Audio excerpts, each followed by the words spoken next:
अतिवृष्टीमुळे मराठवाडा विदर्भातील शेतीचं मोठ्या प्रमाणात नुकसान झालंय। लातूर जिल्ह्याच्या दौऱ्यावर असलेल्या मुख्यमंत्री एकनाथ शिंदे आणि उपमुख्यमंत्री देवेंद्र फडणवीसांनी उदगीरच्या नुकसानग्रस्त भागाची पाहणी केली आहे। नुकसानग्रस्त शेतकऱ्यांच्या बांधावर जात मुख्यमंत्री आणि उपमुख्यमंत्र्यांनी आढावा घेतलाय। तर तातडीने पंचनामे करून शेतकऱ्यांना मदत करण्यात येणार असल्याचं आश्वासन मुख्यमंत्री आणि उपमुख्यमंत्री यांनी दिलंय।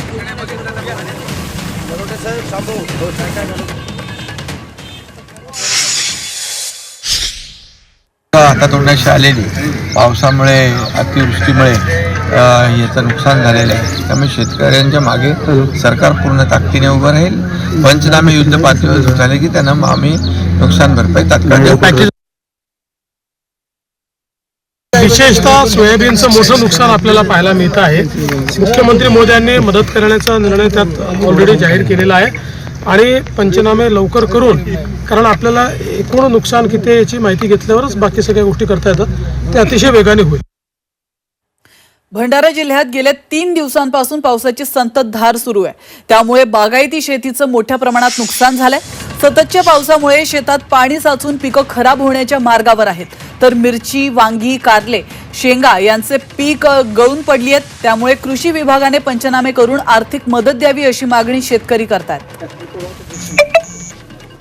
या संदर्भात शेतकऱ्यांशी बातचीत केली आमचे प्रतिनिधी प्रवीण तांडेकर यांनी।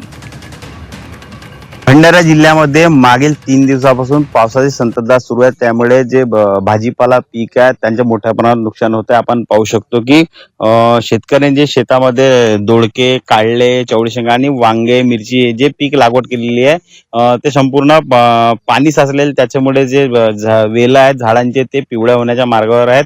आपल्यासोबत शेतकरी आहेत, त्यांना विचारू नेमकं काय सांगाल, किती एकरामध्ये काय काय लागवड केली होती? माझी 3.5 एकरामध्ये लागवड आहे। दोडका लावलाय, वांगा लावला आहे, मिरची आहे, काढले आहे, शेंगा आहे आणि सतत 3 दिवसाच्या पावसामुळे आणि पाऊस खूप मुसळधार होत आहे, त्याच्यामुळे येलं बी पिवळे पडले आहे आणि खूप सारे फुल गळत आहे, येलं तुटत आहेत, मांडव पडत आहेत, खूप सारे नुकसान होत आहे आमची शेतकऱ्यांची। सरकारनं आमच्याकडे थोडी काही लक्ष देण्याची कृपा करावी अशी मी सरकारला विनंती करत आहे। प्रवीण तांडेकर, G24 तास, भंडारा। तर नांदेडमध्ये काय परिस्थिती आपण पाहूयात। नांदेड जिल्ह्यात अतिवृष्टीमुळे पिकांचं मोठ्या प्रमाणात नुकसान झालंय। शेतात गुडघाभर पाणी साचल्याने सोयाबीन त्याचप्रमाणे कापसाचं पीक देखील आडवं झालंय। मुसळधार पावसाने संपूर्ण पीक भुईसपाट झाल्यामुळे शेतकऱ्यांचं मोठ्या प्रमाणात आर्थिक नुकसान झालंय। त्यामुळे शेतकरी सरकारकडून मदत मिळण्याची अपेक्षा करतात।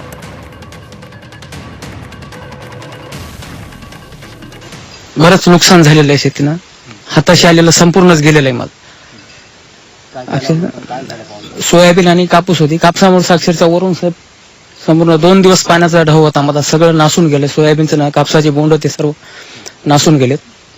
खरं तर हे साहेब 2006 साली पूर आलता, मी बघला होता, त्याच्या दुप्पट पूर इतका भयानक होता। ह्या वेळेची परिस्थिती इतकी बिकट होती। सरकारकडून एवढंच की सरकारनं सर्वे करून गेलेलं सर्व काय आहे ते मदत करावी। मावळमध्ये कोथिंबीरला 100 रुपयांचा भाव मिळतोय। राज्यातील इतर ठिकाणच्या तुलनेत मावळमध्ये कोथिंबीरीला कमी भाव मिळतोय। देहूमध्ये थेट शेतकरी ते ग्राहक अशी भाज्यांची विक्री होत असते। त्यामुळे देहूच्या बाजारामध्ये कोथिंबीरीचा भाव हा 100 रुपये गड्डी इतका आहे। देहूच्या या बाजारपेठेतून आढावा घेतलाय आमच्या प्रतिनिधी चैत्राली राजापूरकर यांनी। स्वयंपाकघरातील सगळ्यात महत्त्वाचा घटक समजल्या जाणाऱ्या कोथिंबीरीचे भाव सध्या गगनाला भिडलेले आहेत।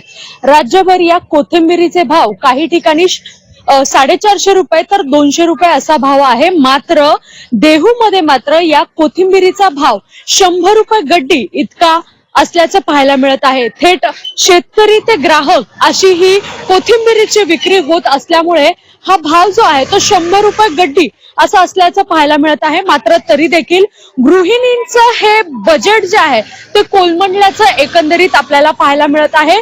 ज्या गृहिणींना गड्डी घेणं परवडत नाही अशा गृहिणींसाठी वाट्यावरती देखील कोथिंबीर ठेवण्यात आलेली आहे आणि याच वाट्याची किंमत देखील 20 रुपये इतकी असल्याचं सध्या पाहायला मिळत आहे.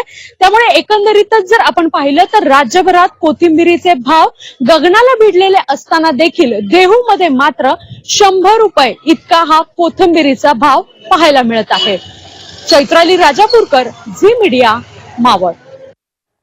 आणि पुन्हा एकदा बातमी पावसासंदर्भातली. हिंगोली जिल्ह्यामध्ये अतिमुसळधार पावसाने लाखो हेक्टरवरील पीक जमीनदोस्त केलाय.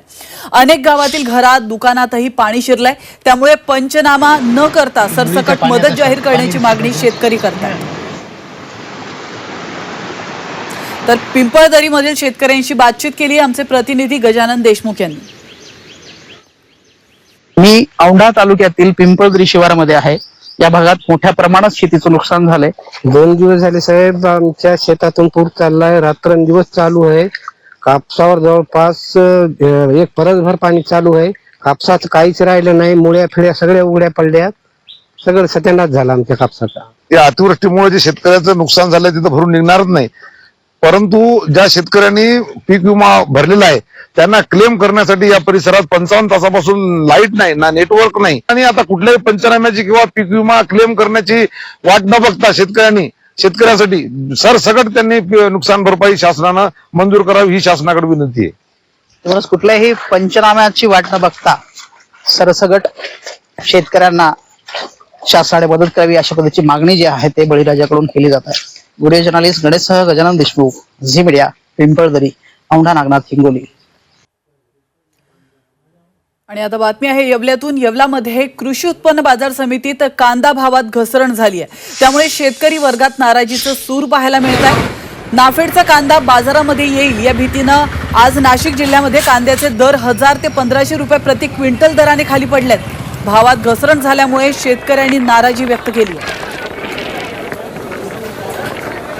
येवला लासलगाव तिकडे अक्षरशः 5000 मार्केट होतं आणि आज 3500 कांदा विकतोय आणि हा कांदा अजिबात परवडत नाहीये.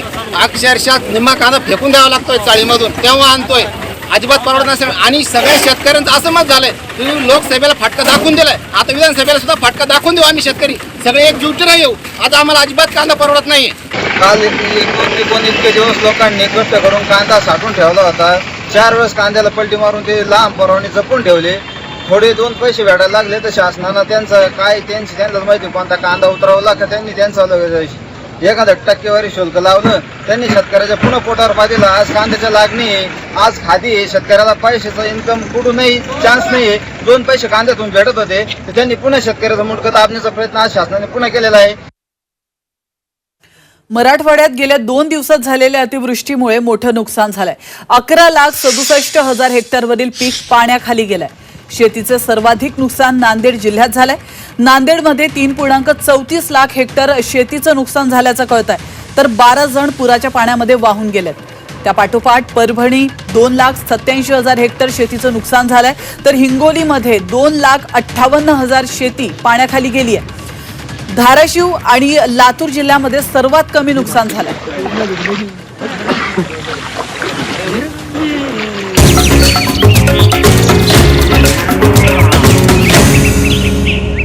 पीक पाणी पॉवर्ड बाय नेचर केअरचे सेंद्रिय खत ग्रीन हार्वेस्ट दाणेदार.